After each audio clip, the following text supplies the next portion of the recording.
listos para nuestra primera conversación de esta tarde acá en Efecto Ciencia. Para eso les cuento que tenemos ya en contacto hasta ahora al doctor Roy Mackenzie Calderón, investigador del Centro Internacional Cabo de Hornos, Instituto Milenio Base y también de la Universidad Autónoma de Chile, con quien vamos a conversar sobre los musgos, simples por fuera, complejos por dentro. ¿Cómo estás, Roy? Bienvenido a Efecto Ciencia. Un placer conversar contigo hoy día acá. Hola, Natalia, muchas gracias por tenerme aquí. Gracias a ti, por supuesto. Saludos también a la gente que nos escucha, que nos sigue en las redes sociales. Ahí también pueden ver a Roy a estar acá en Efecto Ciencia. Bueno, este estudio del que vamos a conversar hoy día, Roy, es un estudio que rompe paradigmas en torno a los musgos, ¿no? A lo que conocíamos de los musgos. ¿Qué es lo que, cuál es este hallazgo tan importante que cambia esta visión que tenemos, bueno, ustedes los científicos de los musgos? Claro, justamente, bueno, los musgos históricamente han sido muy invisibilizados, ¿no? Incluso en botánica, normalmente nos referimos a ellos como las plantas no vasculares, ¿no? O sea, en oposición a las plantas vasculares, que son las que tienen flores, las que conocemos más típicamente. Entonces, siempre lo hemos tratado como simples, como plantas muy antiguas, y a partir de esto estaría esta idea de que son organismos básicos. Pero este estudio, que es bien interesante porque fue un estudio súper pangenómico, es decir, que se tomaron muchas especies representantes de cada grupo de los briófitos, que son el grupo en donde están considerados los musgos. Y entonces se pudo mirar el genoma de todos ellos al mismo tiempo. Y esto es el súper pangenoma. Entonces, a partir de esos estudios, se pudo descubrir que efectivamente son mucho más complejos genéticamente que las plantas vasculares. Nosotros vemos las plantas vasculares con flor, con todas estas estrategias de sobrevivencia al cambio climático o a otros organismos con los que interactúan, y pensamos que ellas son más complejas tanto por fuera como por dentro, pero lo que vemos en musgos es que se ven simples por fuera, pero realmente por dentro son muy complejos. Toda su diversidad genética es mucho más compleja que en plantas vasculares, y esto fue una revelación a partir de este estudio súper pangenómico. Roy, y en el caso de los musgos, ¿es la planta más antigua? En alguna parte creo que leí que es la planta más antigua. ¿Y cómo esta planta ha ido respondiendo, ha ido adaptándose en todos estos millones de años? Claro, son 500 millones de años en que este grupo de plantas ha estado presente fuera del agua, porque son las primeras plantas terrestres, son las primeras que aparecen y conquistan entonces toda esta roca que estaba sobresaliendo del mar. La vida comenzó en el mar, ¿verdad? Entonces, estas son las primeras plantas de los que tenemos conocimiento, por supuesto, que aparecen en la superficie terrestre y empiezan a dominar entonces.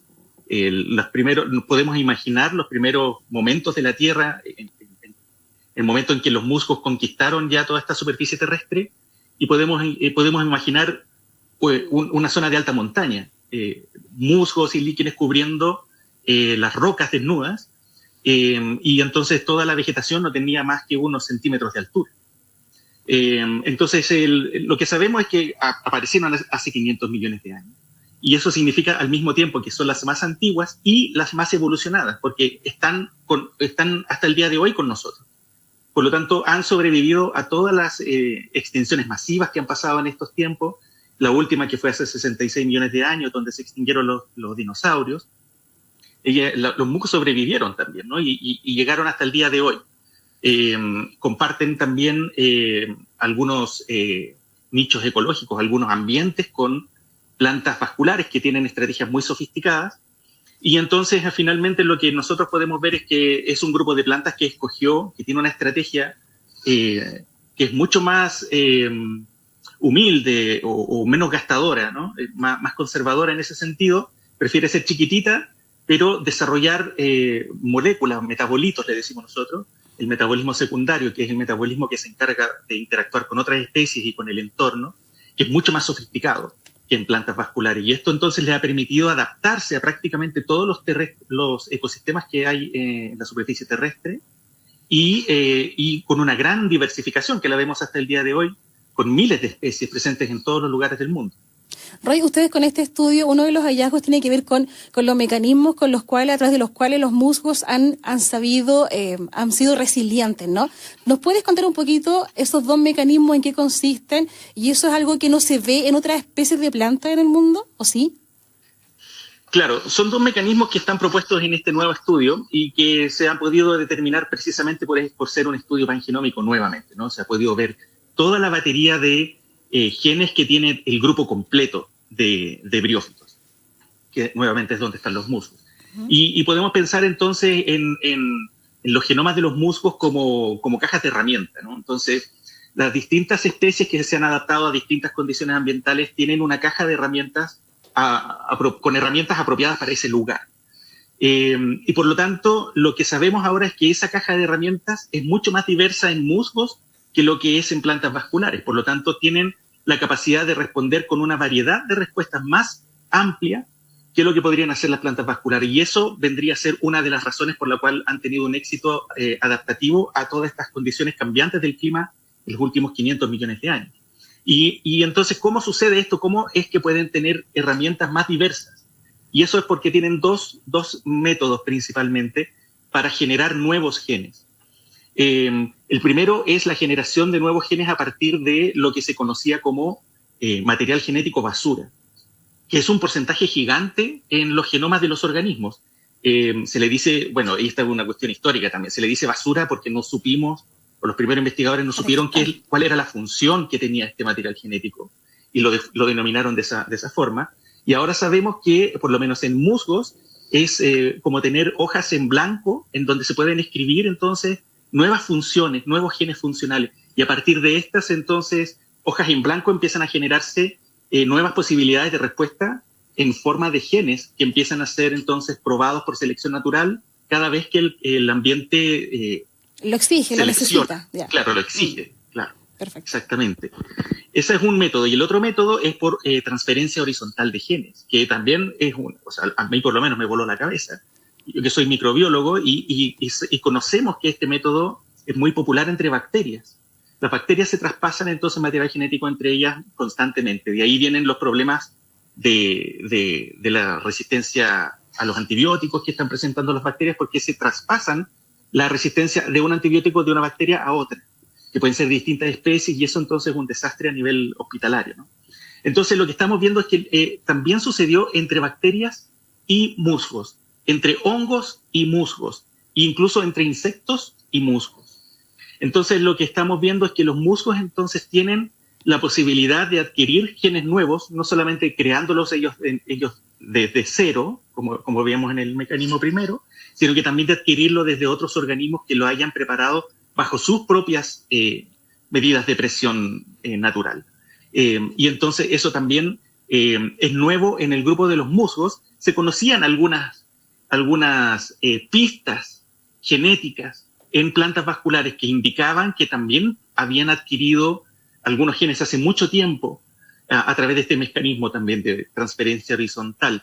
Pero lo que estamos viendo en musgos con este análisis es que son genes nuevos, recientemente adquiridos, o sea que es un proceso que está ocurriendo hasta el día de hoy, en que los musgos, en directa relación con hongos, con bacterias y con otros organismos del suelo, están intercambiando no solamente nutrientes, no solamente servicios tipo hábitat o tipo te ayudo a mantener la humedad, sino que también se están pasando elementos genéticos que son capaces de insertarse en los genomas de los musgos, y de esta manera los musgos adquieren nuevas herramientas que les permiten entonces enfrentar los cambios climáticos con una variedad de respuestas mucho más amplia de las que podrían por sí solos.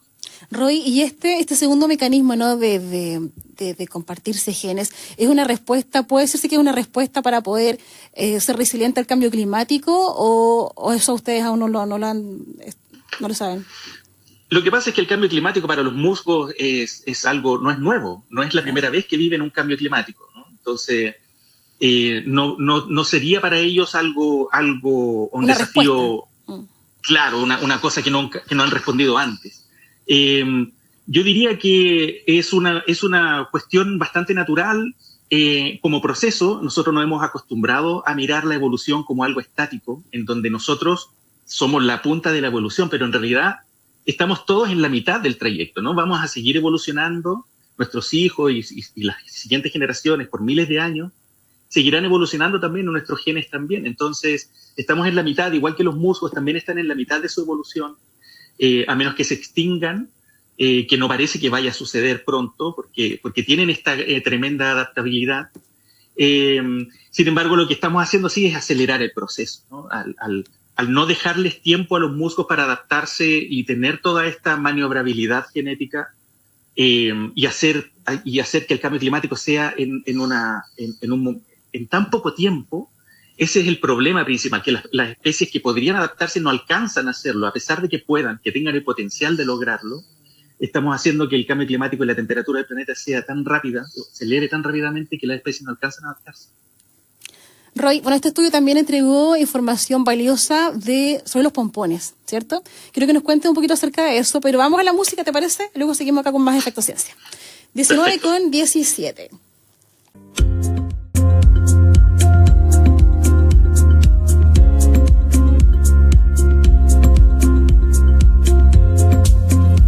Con 21, seguimos haciendo Efecto Ciencia acá en UFRO Radio. Aprovecho de saludarles, saludo a ti, Nati, ¿cómo estás? Bien. Qué tarde, venía en un taco tremendo. Hoy sí, pero llegaste, que es lo importante. Te sumaste también a la conversación hoy día, que estamos conversando con el doctor Roy McKenzie. Él es investigador del Instituto Internacional Cabo de Hornos, del Instituto Milenio Base y también de la Universidad Autónoma, e integró además este estudio que entrega información que no se conocía. Los venía escuchando. Sí.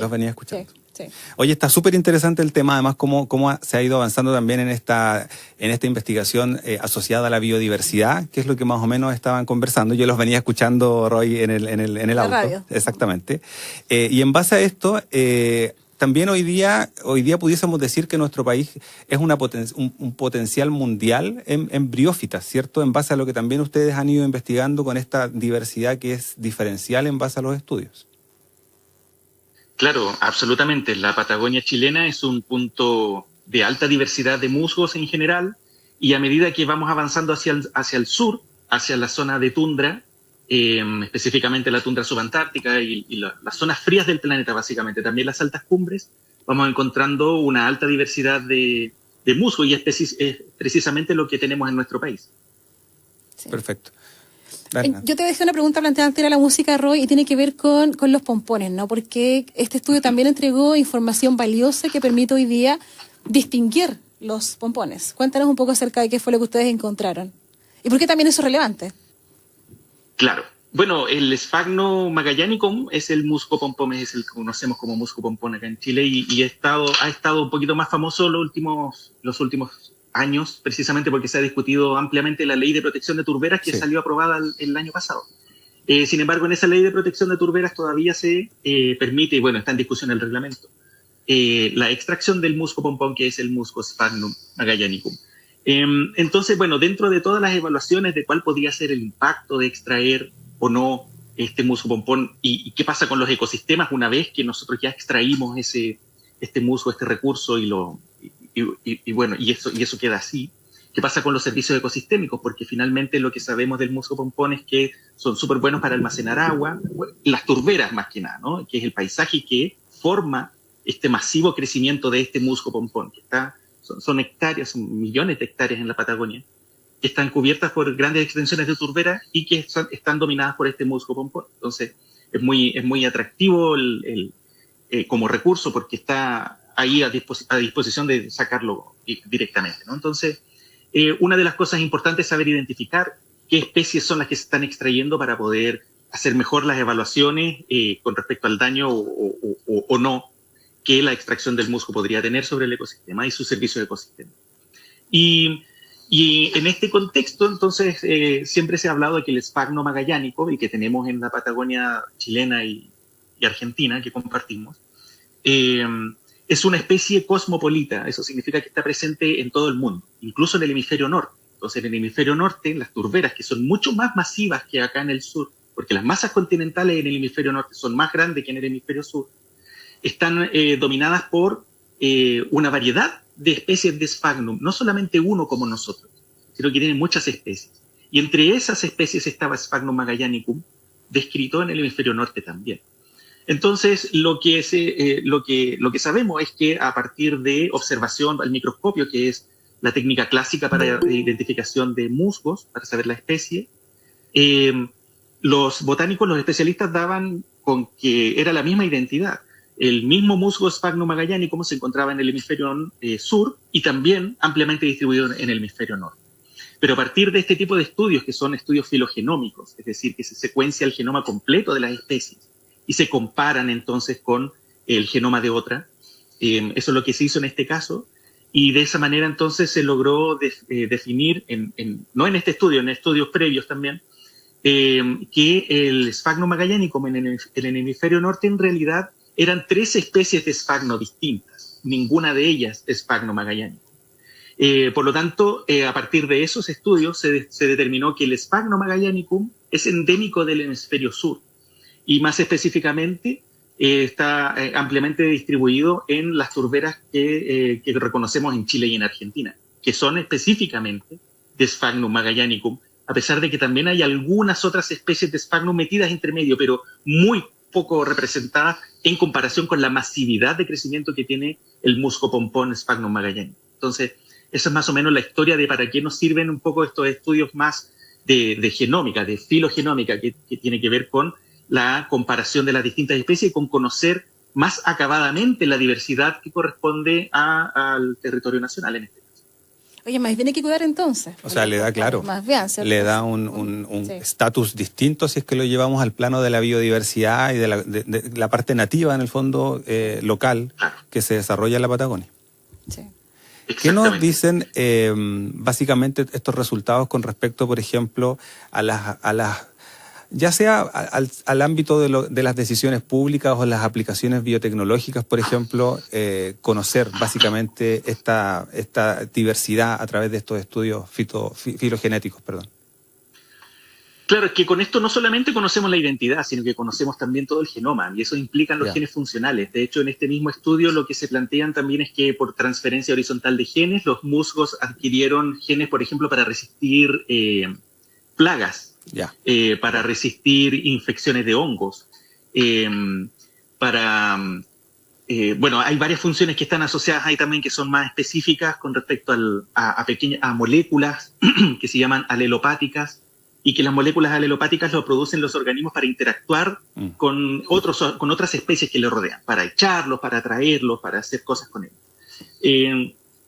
Entonces, las aplicaciones biotecnológicas están ahora disponibles porque este estudio no solamente hizo este análisis, sino que también desarrolló un portal que se llama BrioGenomes, que son básicamente todos los genomas que fueron secuenciados en este estudio, que fueron 123 especies, dentro de las cuales 12 de ellas son del Parque O'Mora, 14 son de Chile. El Parque O'Mora está en la isla Navarino, es parte de la Universidad de Magallanes, del Centro Internacional Cabo de Hornos. Y entonces eso nos deja a nosotros un material para poder trabajar con respecto a preguntas que tienen que ver con moléculas que tienen roles específicos que pueden cumplir expectativas de prospección para desarrollo de productos biotecnológicos a partir de allí. Los musgos y las hepáticas y los antocerotes, los 3 juntos son el grupo de las briófitas, han sido propuestos hace mucho tiempo como organismos potenciales para el desarrollo de productos biotecnológicos, específicamente porque su metabolismo secundario, que es este metabolismo encargado de interactuar con el ambiente, es muy diverso, porque son chiquititos y llevan tanto tiempo viviendo en la Tierra, han tenido que adaptarse a prácticamente todo. Entonces, no se lo comen las vacas, no se lo comen los caballos, ni ningún herbívoro en general. Y eso lo han desarrollado a partir del desarrollo de moléculas que hacen que sean de mal sabor. Entonces, ahí está también una clave para seguir investigando. Sí. De todas maneras. Oye, complementando también lo que decía Roy, en el sitio también está la fotografía de los musgos, está la investigación, es un portal que es Open Access también, y que es un recurso para investigadores. Yo lo estuve revisando delante y hay fotos ahí, pero hermosas, de los musgos. Exactamente. Hermosas, sí. Exactamente. Y de los compuestos y de los metabolitos secundarios que dice también que son importantes ahí como una futura, por ejemplo, aplicación. Que me imagino que también queda a disposición como para que otros grupos, otras investigaciones puedan abordar esta investigación y empezar desde ahí hacia la parte más aplicada probablemente. Claro, es el espíritu de la ciencia en general, ¿no? De la academia, que uno llegan hasta un punto y el grupo que tiene la especialidad de lo siguiente continúa con la posta, ¿no? Entonces nosotros que estamos en el área ecológica apuntamos a los organismos que son potencialmente interesantes porque tienen acciones en el ambiente que indican que responden de manera interesante. Y esos son entonces los prospectos que grupos más interesados en el desarrollo biotecnológico pueden ir tomando a partir de estas observaciones en el campo. Así es. Interesantísimo. Sí. ¿Nos alcanzó el tiempo? Me sumé al final. Nos alcanzó Me pareció tan cortito. Roy, oye, qué interesante el tema. Tú, excelente invitado además, así que puede que te invitemos nuevamente a Afecto Ciencia. Vamos a estar Fantástico, molestando yo aquí nuevamente. disponible. Muchas gracias por acompañarnos hoy día, Roy. Muy bien, muchas gracias. Que Buenas estén muy tardes. bien. Adiós. 7:31, vamos a la música. Así es, y seguimos con más Efecto Ciencia acá en UFRO Radio.